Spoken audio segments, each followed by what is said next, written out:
The winter of 1945 was harsh, but nothing chilled the people of Germany more than the wail of air raid sirens. In cities like Dresden, Hamburg, and Berlin, the familiar rising pitch sent families scrambling toward basements, bunkers, or the nearest shelter. On one such morning in February, they looked to the sky, and what they saw was unlike anything they had ever imagined. Stretching from one horizon to the other came a river of silver and black. Engines thundered overhead, a rolling growl that made the ground itself tremble. Windows rattled, plaster fell from ceilings, and the very air vibrated with mechanical fury. More than 1,000 bombers, flying fortresses, Liberators, and Lancasters, filled the heavens, flanked by squadrons of American P-51 Mustangs and British Spitfires. To the people below, it seemed as though the sky itself had turned into a weapon. An elderly woman in Dresden would later write that the sun disappeared behind their wings. It was as if the sky had been erased. Others recalled the strange sensation of awe mixed with despair, awe at the sheer scale of the spectacle, despair at knowing what it meant for their homes, their families, and their nation. Only 6 years earlier, Germany had been the master of the air. In 1939 and 1940, the Luftwaffe had roared across Europe, dropping bombs on Warsaw, Rotterdam, and London. Back then, it was German bombers that filled the skies and made civilians tremble. But now, in 1945, the roles were reversed. The Reich's air defense had crumbled, its fuel supplies dwindled, and its veteran pilots lost. The Luftwaffe, once feared, was now broken. The bomber streams moved in perfect formation, disciplined waves of steel and firepower.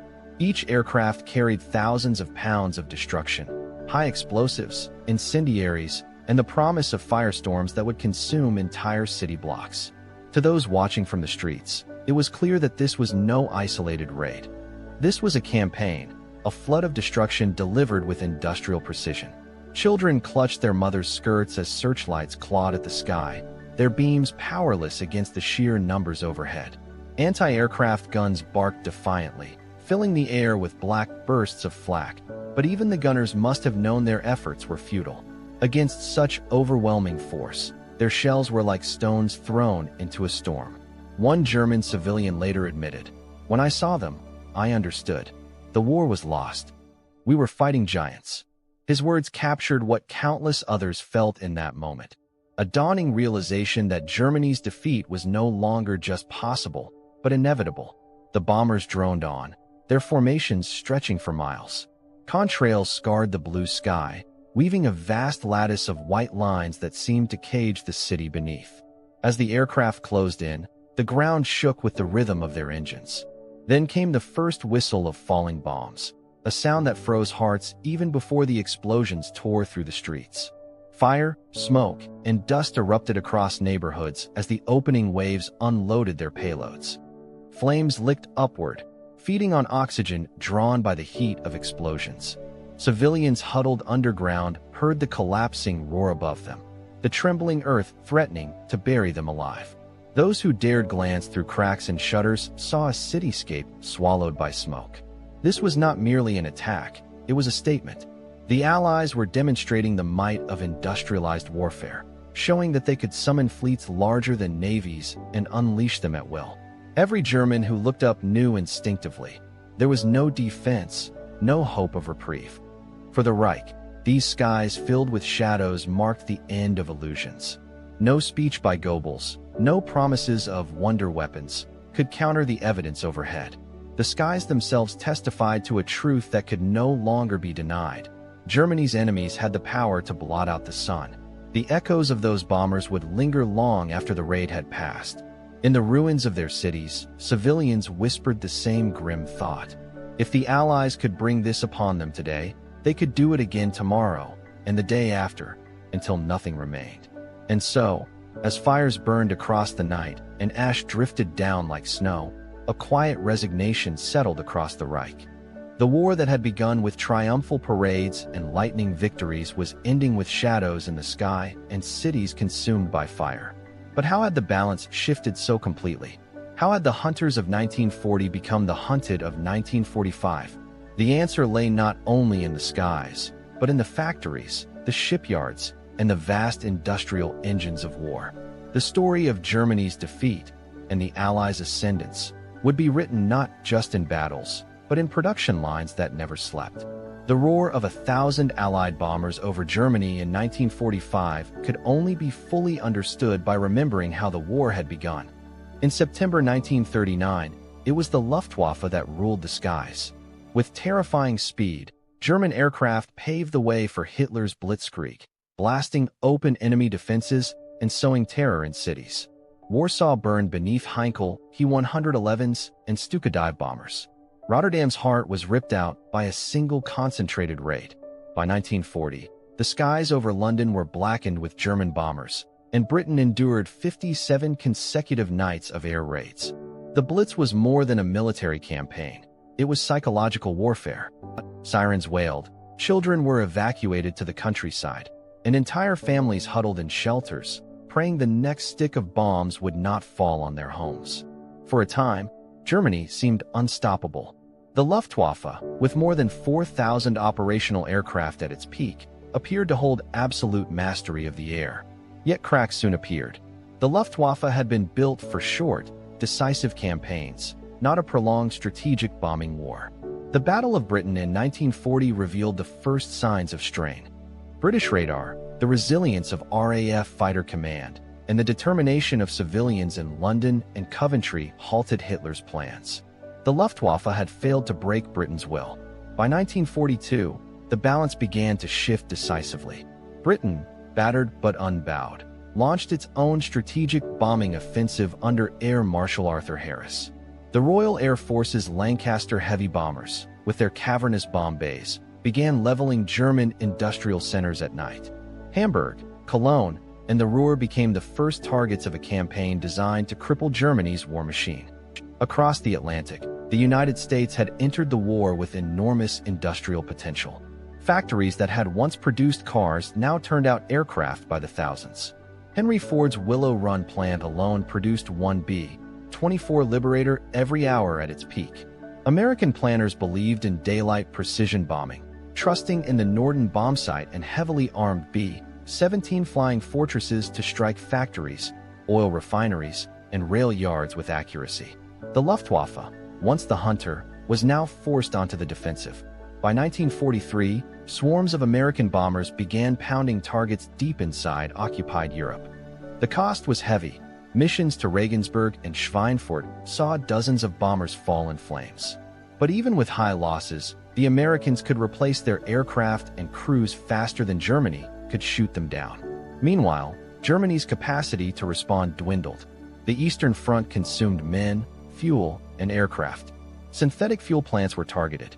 Veteran Luftwaffe aces were killed or grounded, and new recruits received only a fraction of the training once standard. By the end of 1943, the Allies had seized the initiative. The contrast was stark. Where once Germany had unleashed terror from the skies, now German civilians found themselves the targets. Allied bombers by the hundreds, then by the thousands, swept over their cities.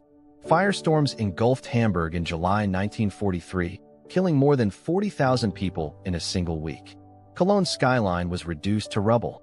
Even Berlin, once believed untouchable, suffered wave after wave of destruction. A German schoolteacher later wrote in her diary, "We had once cheered the Luftwaffe when they promised to bring England to its knees. Now we stand in the ruins of our homes, and the skies belong to the enemy." By 1944, the shift was complete. Long-range fighters like the P-51 Mustang now escorted American bombers all the way to Berlin, decimating the Luftwaffe in the air.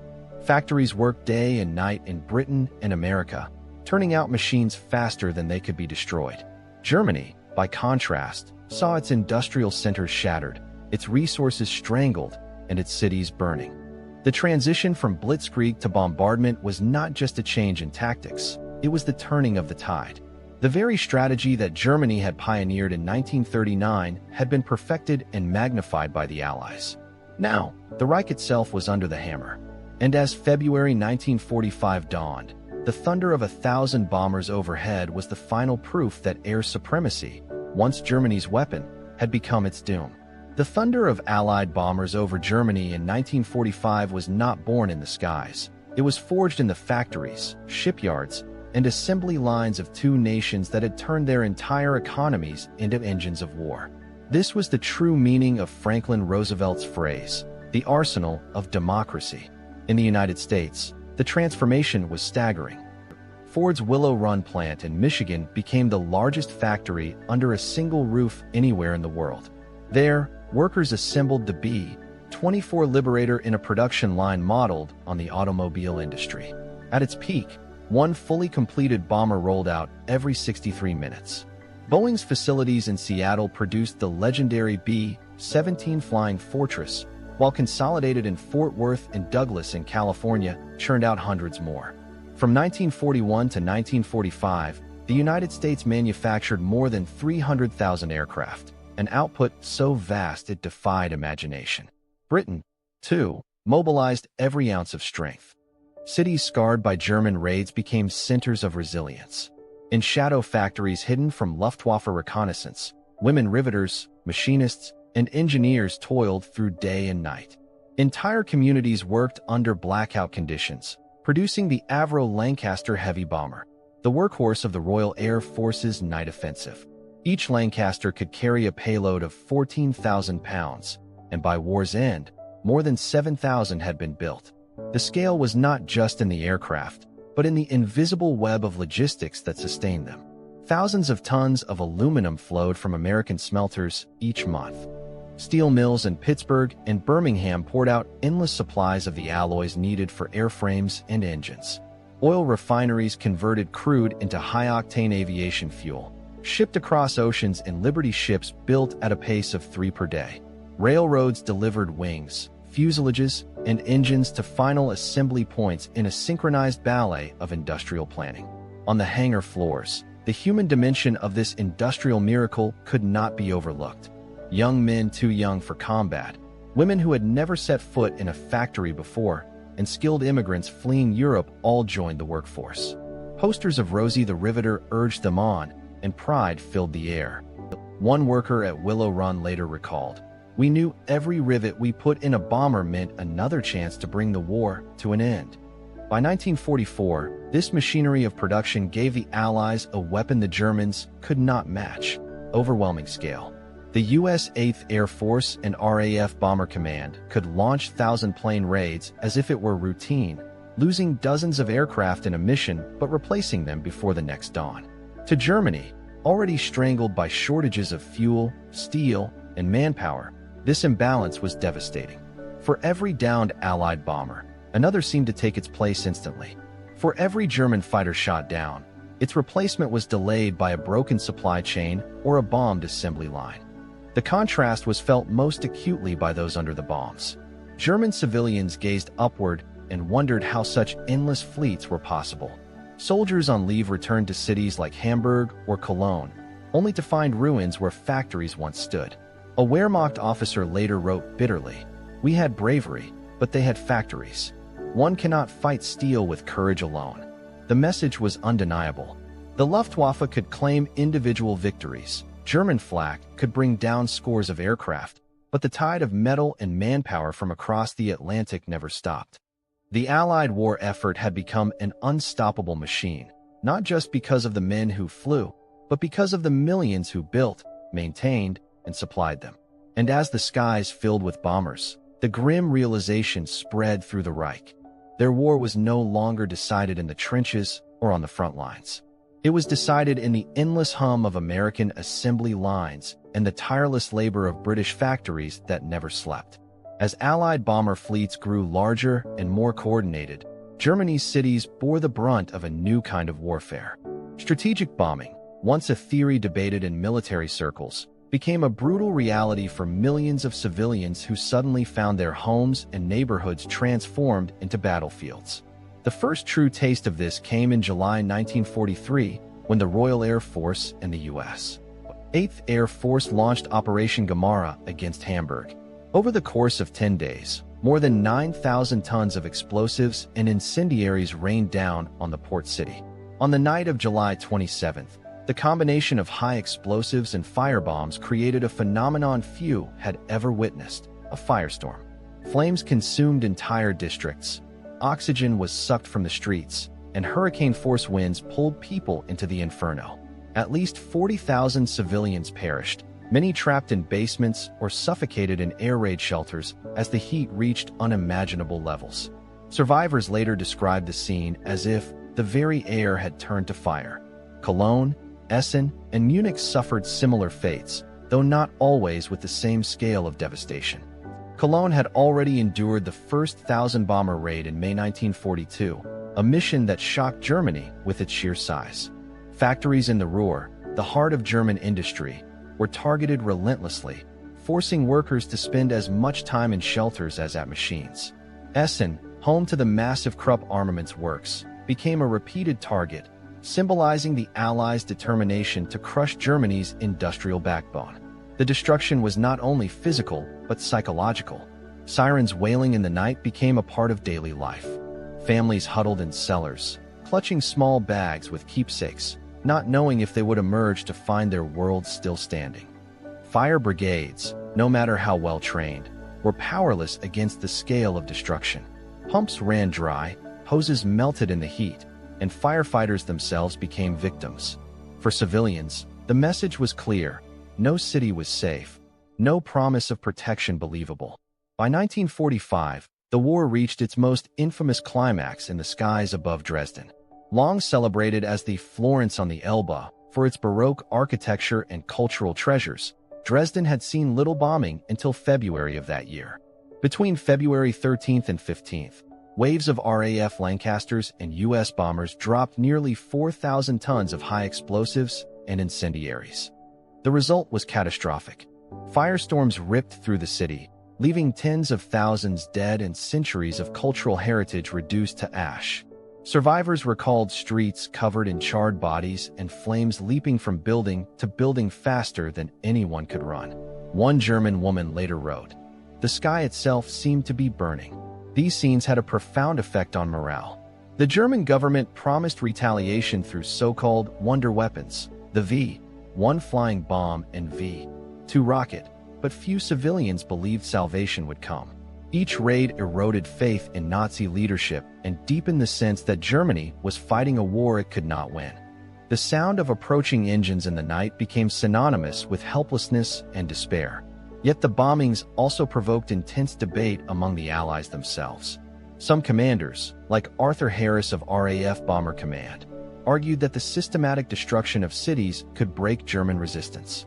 Others questioned whether the killing of civilians could ever achieve military victory, or whether the resources might have been better directed at purely industrial and military targets. These questions lingered even after the war, shaping discussions of ethics and strategy for decades to come. For the people on the ground, however, morality was a distant concern. Their lives were measured in nights survived and mornings when the sun revealed another skyline erased. In their diaries, many expressed the same haunting realization: the bombs would keep falling until there was nothing left to burn. The firestorms of Hamburg, Cologne, Essen, and Dresden stood as grim testimony to the new face of modern war, one where civilians bore the same risks as soldiers. And as German cities crumbled into ruins, the Reich's people began to sense that their fate was already sealed. The question remained: would these devastating raids alone be enough to end the war, or would Germany's collapse come from a convergence of fire from the skies and defeat on the ground? The answer would emerge as 1945 drew closer to its bloody climax. As German cities smoldered under the weight of Allied bombing campaigns, the task of defending the Reich fell to an air force that was no longer the terror it had once been. The Luftwaffe, which in 1939 and 1940 had swept across Poland, France, and the skies over Britain, was by 1944 reduced to a pale shadow of its former self. Once feared for its discipline and daring, it now faced the impossible task of standing against a relentless flood of bombers and escorts that seemed to multiply by the week. Fuel shortages crippled its ability to operate. Allied bombing raids had systematically targeted refineries and synthetic fuel plants, leaving German airfields with little more than drops to allocate. Training new pilots became nearly impossible, Flight cadets who once logged hundreds of hours now took to the air with barely enough experience to handle their machines, let alone fight in them. One veteran later reflected that many of the boys sent aloft had never even fired their guns in training before facing a wall of B-17s. Attrition added to the crisis. By 1943, the Luftwaffe had lost many of its most seasoned fighter aces, men like Werner Mulders, Adolf Galland, and others who had given the Luftwaffe its sharp edge early in the war. In their place came hastily trained replacements, many barely out of their teens. Their bravery was undeniable, but courage alone could not make up for the staggering imbalance of numbers. Each new mission meant confronting bomber streams stretching across the horizon, guarded by swarms of escort fighters. The arrival of the P-51 Mustang in late 1943 was decisive. With its long-range fuel tanks, the Mustang could now escort American bombers all the way to Berlin and back, depriving the Luftwaffe of its last advantage. Before, German fighters could count on ambushing bombers after their shorter-range escorts turned back. Now, Mustangs stayed with the formations from takeoff to target. As one Luftwaffe pilot later admitted, it was like trying to fight while being hunted at the same time. The skies above Germany became scenes of desperate, lopsided battles. Contrails crisscrossed the heavens, tracer fire lit the clouds, and parachutes dotted the horizon as young men bailed out of crippled aircraft. German pilots often took off knowing they would not return. The loss rates were staggering. In 1944 alone, the Luftwaffe lost tens of thousands of aircraft and pilots it could not replace. In contrast, Allied factories were turning out planes faster than they could be destroyed, and their training programs ensured a steady flow of new airmen. Eyewitnesses recalled the despair of facing overwhelming numbers. One Luftwaffe veteran wrote after the war, "We rose into the air like gnats against a storm. For every bomber we struck down, 5 more seemed to appear.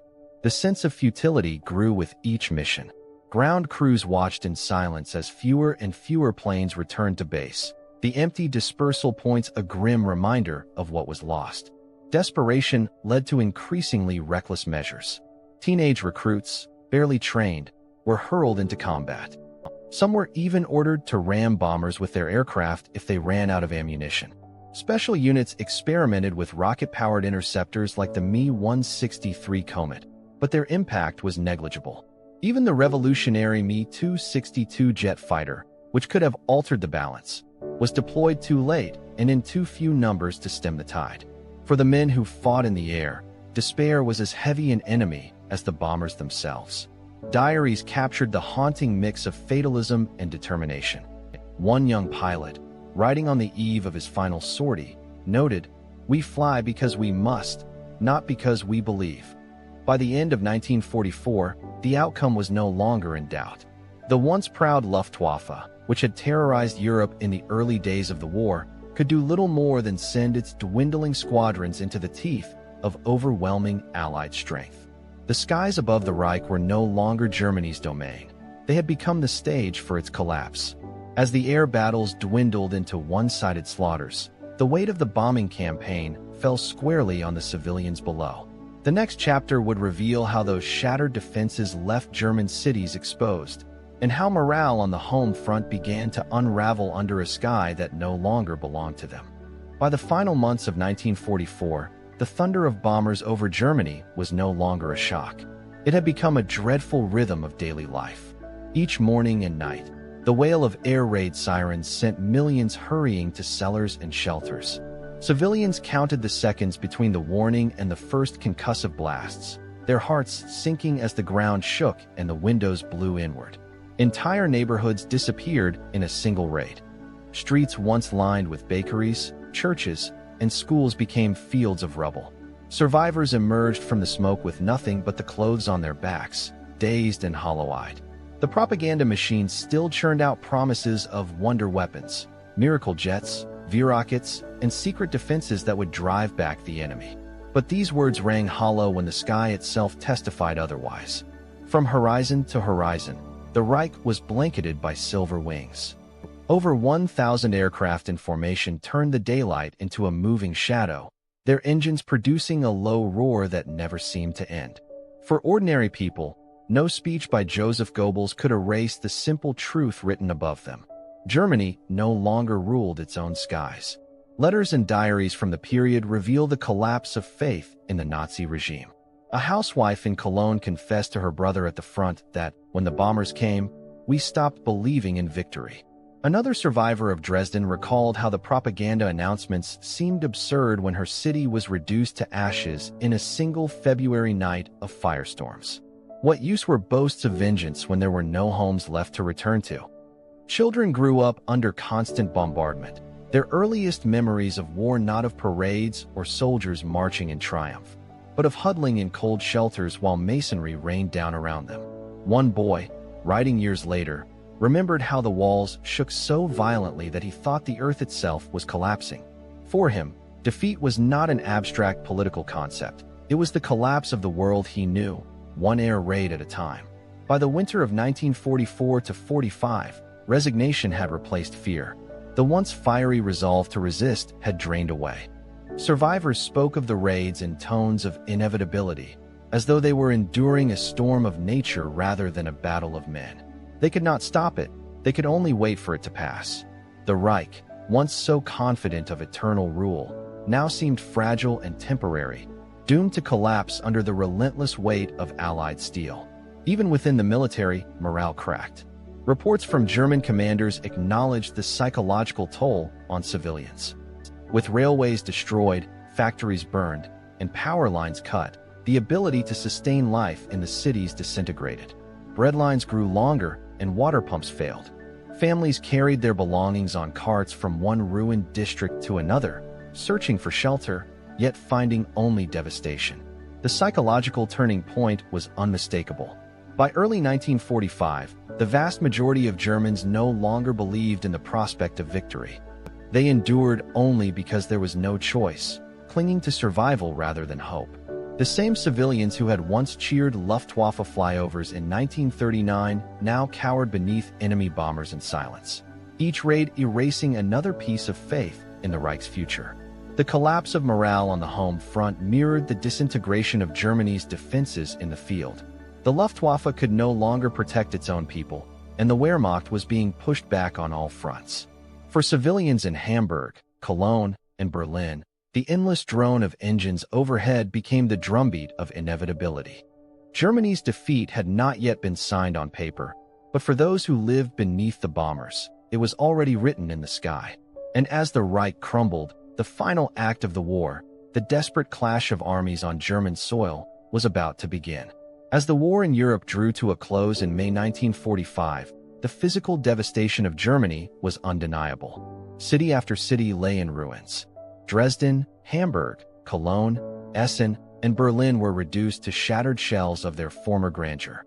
Bridges spanned rivers only in fragments, railway yards resembled twisted scrap, and cathedrals stood roofless against the sky. For many survivors, the sight of their homeland was almost unrecognizable. More than 500,000 civilians had been killed in the raids, and millions more were left homeless. What had begun as a war of lightning conquest ended in a struggle for survival under daily bombardment. For the Allies, the bombing campaign stood as proof of industrialized warfare's reach. Factories in Detroit, Manchester, and Seattle had produced fleets of bombers and trained the crews to fly them in endless succession.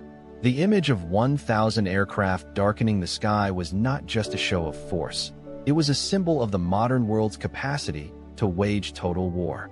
To Germany, such sights shattered the last illusions of invincibility. The Reich's industrial centers, once the pride of Nazi propaganda, had become liabilities, vulnerable targets that drew wave after wave of Allied air power. Yet the legacy of strategic bombing was more than military statistics. It raised enduring questions of morality. Was it justified to destroy entire cities in the pursuit of victory? Could the deaths of civilians, women, children, the elderly, ever be weighed as a necessary cost of defeating tyranny? Allied leaders argued that the bombing shortened the war and weakened Germany's ability to resist. Critics, even at the time, questioned whether firestorms like those of Hamburg and Dresden had gone beyond the demands of military necessity. The debate has never fully subsided. Eyewitness accounts reveal the deep psychological toll. Survivors wrote of skies that seemed to rain fire, of cellars where families clung together as oxygen was sucked away by the inferno, of streets littered with the silent forms of those who had not made it to shelter. For the German people, these memories lingered long after the war. One woman later reflected, "We did not need the surrender papers to know defeat. We saw it every time the sky filled with bombers." Her words echoed the realization that the war had been lost not only in battles like Stalingrad or Normandy, but also in the relentless, grinding destruction from above. In the decades after 1945, the ruins were slowly rebuilt. Cities like Dresden rose again, their Baroque facades painstakingly reconstructed from rubble. But the scars of the bombing never fully disappeared. Memorials and anniversaries became moments of reflection, not only on the suffering endured, but on the lessons learned. The campaigns had demonstrated both the promise and the peril of air power. The ability to project destruction on such a scale forever changed military strategy. Nations after the war would study these raids, seeing in them both the triumph of logistical genius and the horror of war's human cost. For the United States and Britain, the bombing campaign was remembered as a cornerstone of victory, proof that the arsenal of democracy could overwhelm even the mightiest adversary. For Germany, it became part of a national reckoning with the war, a reminder of the terrible consequences of unleashing global conflict. And for the world, it served as a warning. Modern war spares no one, neither soldier nor civilian. The story circles back to that haunting image, a sky filled with bombers, wings blotting out the sun, engines roaring like an approaching storm. For German civilians who looked up in February 1945, it was the moment they knew the war was lost. For history, it became the symbol of a new era of warfare, where industrial might and air power could decide the fate of nations. The lesson endures. Victory in war is often written not just on the battlefield, but in the skies above cities, where shadows of bombers once darkened the world below.